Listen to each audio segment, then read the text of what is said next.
Hello friends, welcome to R S civil engineering classes. और आज हम आपके लिए लाए हैं building materials and construction materials के ऊपर कुछ क्वेश्चंस जो कॉम्पिटिटिव एग्जाम्स के प्रीवियस ईयर्स में पूछे गए हैं।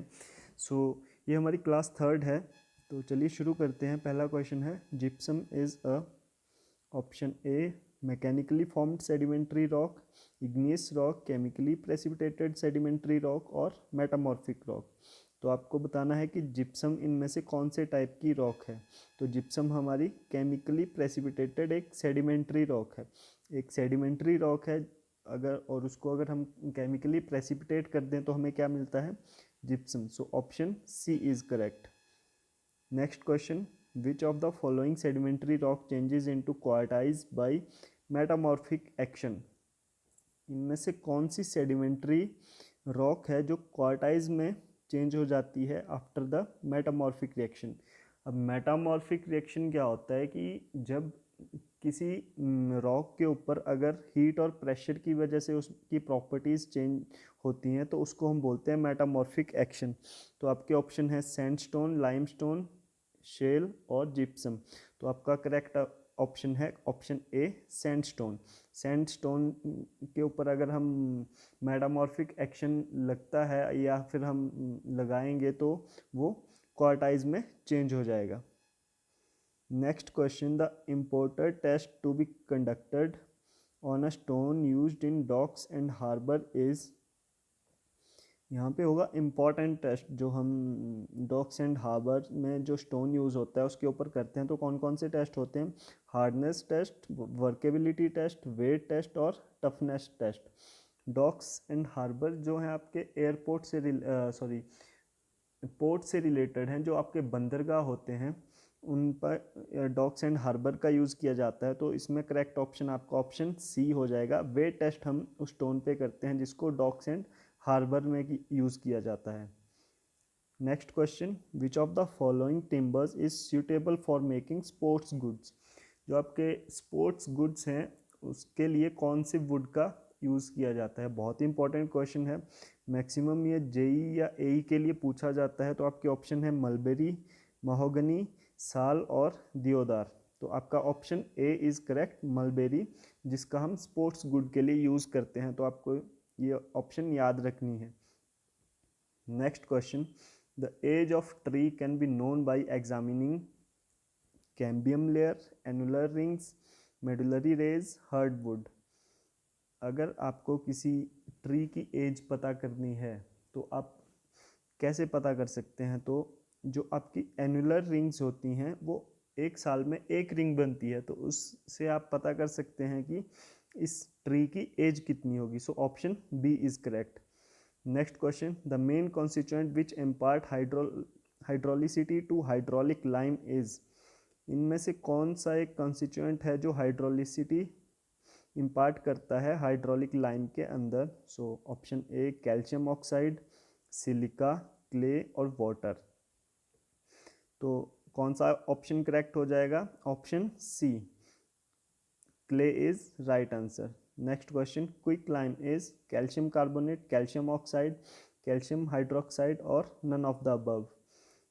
जो क्विक लाइम है वो क्या है, तो आपके पास चार ऑप्शंस हैं, तो इनमें से करेक्ट हो जाएगा कैल्शियम ऑक्साइड। कैल्शियम ऑक्साइड को हम क्या बोल देते हैं, quick lime. Next question, which of the following bricks are used for lining of furnaces.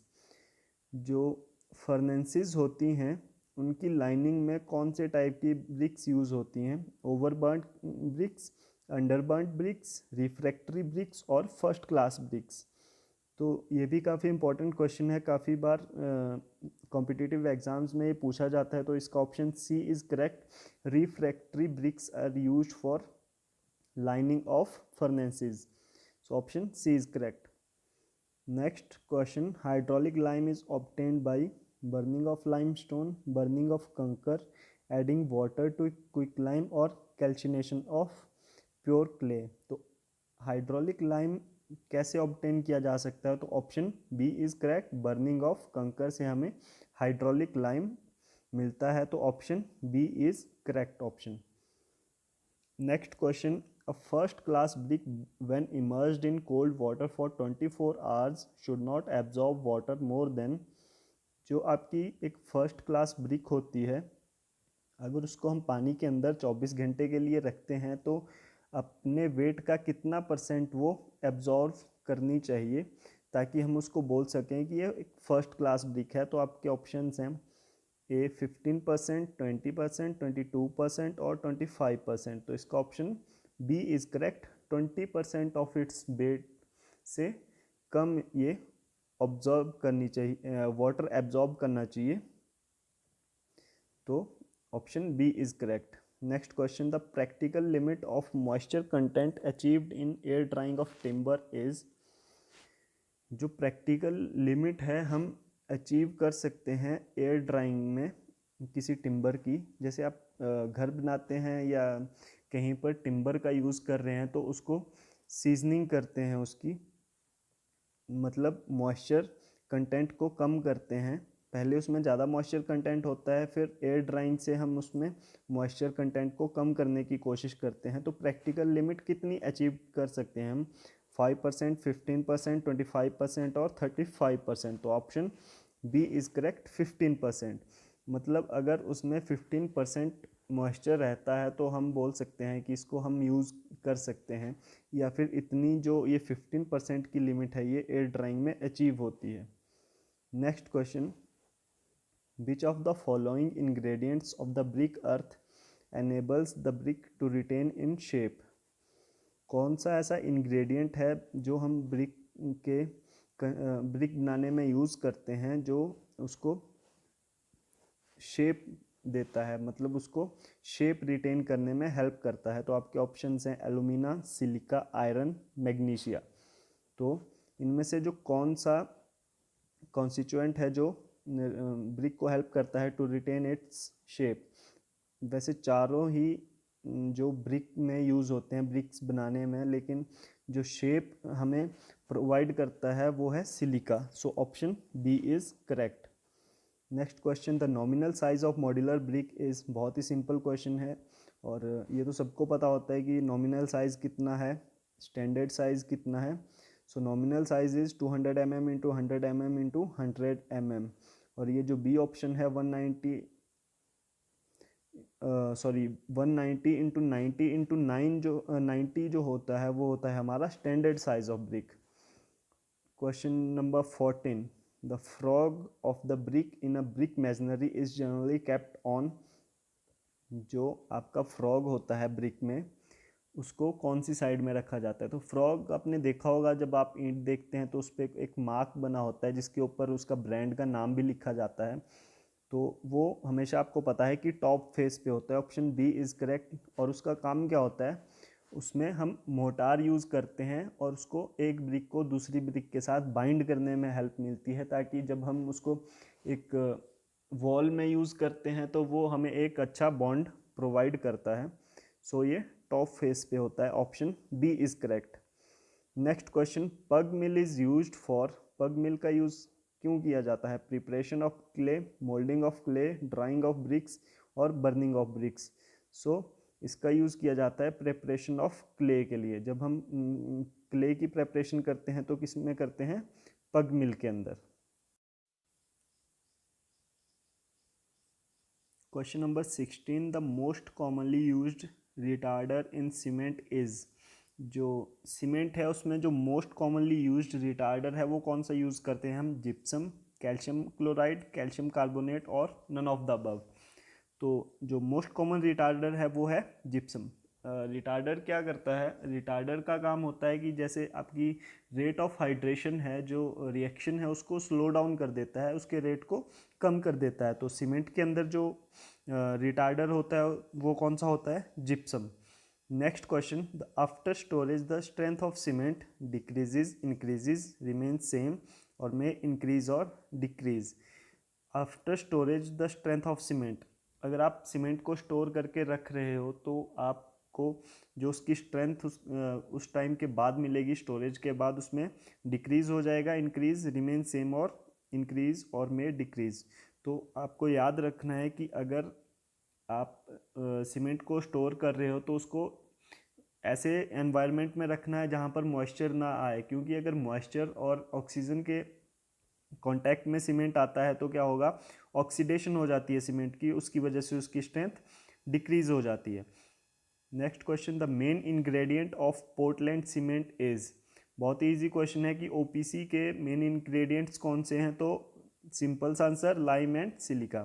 First पे लाइम आता है, फिर सिलिका और थर्ड पर alumina. Next question, the normal consistency of ordinary Portland cement is about. OPC की normal consistency पूछ रहा है, तो पहले भी हम ये क्वेश्चन कर चुके हैं, प्रीवियस वीडियोस में आप देख सकते हैं। तो इसका ओपीसी की नॉर्मल कंसिस्टेंसी 30% के पास आती है। Next question, the slump recommended for mass concrete is about. जब आप मास कंक्रीटिंग करते हैं तो आपको स्लम्प की वैल्यू कितनी रखनी चाहिए, तो आपको 4 वैल्यूज दी गई हैं ऑप्शंस में। तो जब मास कंक्रीटिंग का मतलब होता है कि जब कंक्रीट बहुत ज़्यादा अमाउंट में यूज़ हो रही है, तो उसमें हमें ध्यान रखना पड़ता है एक तो हीट ऑफ हाइड्रेशन का, क्योंकि जब बहुत ज़्यादा अमाउंट में कंक्रीट यूज़ होगी तो उससे हीट ऑफ हाइड्रेशन भी बहुत ज़्यादा निकलेगी। लेकिन यहाँ पर स्लम्प के बारे में पूछ रहा है तो option A is correct, 25 to 55 mm, ये वैल्यू आपको याद रखनी है। Next question, the addition of pozzolana to ordinary Portland cement increases. OPC में अगर आप पोजोलोना को ऐड करते हैं तो उससे क्या इंक्रीज होगा, ब्लीडिंग, श्रिंकेज, परमेबिलिटी और हीट ऑफ हाइड्रेशन। तो पोजोलोना एक ऐसा सीमेंटियस मटेरियल होता है जिसकी सीमेंटिंग प्रॉपर्टीज़ वो कैरी करता है। जब उसको हम ओपीसी में ऐड करते हैं तो उसकी वजह से हीट ऑफ हाइड्रेशन बढ़ेगी, हीट ऑफ हाइड्रेशन नहीं बढ़ेगी बल्कि श्रिंकेज ज़्यादा बढ़ेगी, क्योंकि अगर पोजोलोना ऐड करेंगे तो उसमें बहुत ज़्यादा और तेज़ी से रिएक्शन होगी, तो उसकी वजह से श्रिंक कर जाएगा हमारा concrete. Next question, with increase in moisture content the bulking of sand. अगर आप मॉइस्चर कंटेंट को सैंड के अंदर बढ़ा रहे हो तो बल्किंग ऑफ सैंड पे क्या फ़र्क पड़ता है। सबसे पहले बल्किंग ऑफ सैंड होता क्या है, जब आप सैंड के अंदर कुछ amount of water like 4 to 6% आप अगर उसमें ऐड करते हो तो उसकी जो वॉल्यूम है वो अप टू 30% बढ़ जाती है, और ऐसा होता है सरफेस टेंशन या कोहेजन की वजह से। तो लेकिन अगर उस लिमिट को आप क्रॉस कर देते हो 4 to 6%, तो धीरे धीरे वो कम होता जाता है वॉल्यूम का बढ़ना, और वो फिर पूरी तरह से कम हो जाता है। तो इसमें first increases to a certain maximum value and then decreases, option C is correct. Next question, the proper amount of entrained air in concrete result in. अगर आप कंक्रीट के अंदर proper amount of entrained air mix करते हो तो आपको क्या क्या प्रॉपर्टीज़ में एनहांसमेंट मिलेगा, better workability, better resistance to freezing and thawing, lesser workability और less resistance to freezing and thawing. तो आपने सुना होगा या आपने पढ़ा होगा जब आप कंक्रीट टेक्नोलॉजी पढ़ते हो कि जब कंक्रीट के अंदर एंट्रेंड एयर मिक्स की जाती है या फिर उसके लिए कोई एडमिक्सचर यूज़ किया जाता है तो उनको हम कहाँ पर यूज़ करते हैं, कोल्ड रीजन्स में। तो उससे क्या होता है, फ्रीजिंग एंड थॉइंग के लिए बेटर रेजिस्टेंस मिलती है और साथ ही साथ उसकी वर्केबिलिटी बेटर हो जाती है। तो option 1 and 2 is correct. Next question, for testing compressive strength of cement the size of cube used is. बहुत ही इजी क्वेश्चन है, सीमेंट की टेस्टिंग कर रहे हैं, याद रखना कंक्रीट की नहीं कर रहे। तो सीमेंट के लिए 50 mm का क्यूब यूज़ होता है और कंक्रीट के लिए 150 mm का। Next question, the mortar joint in masonry which is normal to the face of wall is known as. कौन सा मोटार जॉइंट है जिसको हम यूज़ करते हैं normal to the face of wall. आपके पास ऑप्शंस हैं, bed joint, wall joint, cross joint, bonded joint. तो आपका C, cross joint, option C is correct. Next question, as compared to English bond double Flemish bond is stronger, more compact, costly और none of the above. तो आपने इन दोनों की comparison पढ़ा होगा, अगर नहीं पढ़ा है तो आपको पढ़ लेना इसमें कि इंग्लिश बॉन्ड और डबल फ्लेमिश बॉन्ड में क्या फ़र्क होता है। क्योंकि जो इंग्लिश बॉन्ड है उस ज़्यादा स्ट्रॉन्ग होता है, मोर कॉम्पैक्ट होता है और कॉस्टली होता है। तो लेकिन जो फ्लेमिश बॉन्ड है उसकी एस्थेटिक्स अच्छे होते हैं, वो देखने में सुंदर होता है, तो इसका answer D, none of the above. Next question, the coefficient of linear expansion of granite is in the range of that of, जो आपका कोफिशिएंट ऑफ लीनियर एक्सपेंशन होता है ग्रेनाइट का, वो किसके बराबर होता है, या उसकी रेंज किसकी रेंज के साथ मैच करती है? तो glass, mild steel, high carbon steel और बेम्बू। तो आपका ऑप्शन ए इज करेक्ट। जो ग्रेनाइट का कोफिशिएंट ऑफ थर्मल एक्सपेंशन है that is equal to coefficient of thermal expansion of glass, so option A is correct. Next question, king closers are related to doors and windows, king post truss, queen post truss और brick masonry. तो आपका option brick masonry D. King closers क्या होते हैं? King closures होते हैं जब आप ब्रिक को डायगनली कट कर देते हो विड्थ और लेंथ के हाफ में, और तो उसको हम बोलते हैं किंग क्लोजर। सो उसका यूज़ हम करते हैं ब्रिक मैजनरी में। Next question, the approximate ratio of strength of 15 centimetre into 30 centimetre concrete cylinder to that of 15 centimetre cube of same concrete is. जो स्ट्रेंथ आती है सिलेंडर की जिसका साइज़ है 15 सेंटीमीटर इंटू 30 सेंटीमीटर, और जो स्ट्रेंथ आती है 15 सेंटीमीटर क्यूब की, उनमें उनकी रेशो क्या रहती है? तो उसकी रेशो रहती है 0.85, क्योंकि जो हमारी स्ट्रेंथ है वो किसके ऊपर डिपेंड करती है? हमारा जो शेप है क्रॉस सेक्शन की वो कैसी है, तो उसके ऊपर भी डिपेंड करती है, चाहे आप सेम मटेरियल यूज़ कर रहे हो। तो option C is correct. Next last question, distemper is use to coat external concrete surface, interior surface is not expose to weather, wood work और ऑप्शन डी कंपाउंड वॉल्स। जो आप डिस्टेम्परिंग करते हो या डिस्टेम्पर का यूज़ करते हो तो वो कहाँ पर करते हो? Mainly interior surface that are not expose to weather. So option B is correct. So thank you friends for watching the video, और अगर आपको अच्छी लगती है तो अपने फ्रेंड्स के साथ शेयर कर सकते हैं, हमारे चैनल को सब्सक्राइब कर सकते हैं और इस वीडियो को लाइक कर सकते हैं। Thank you so much.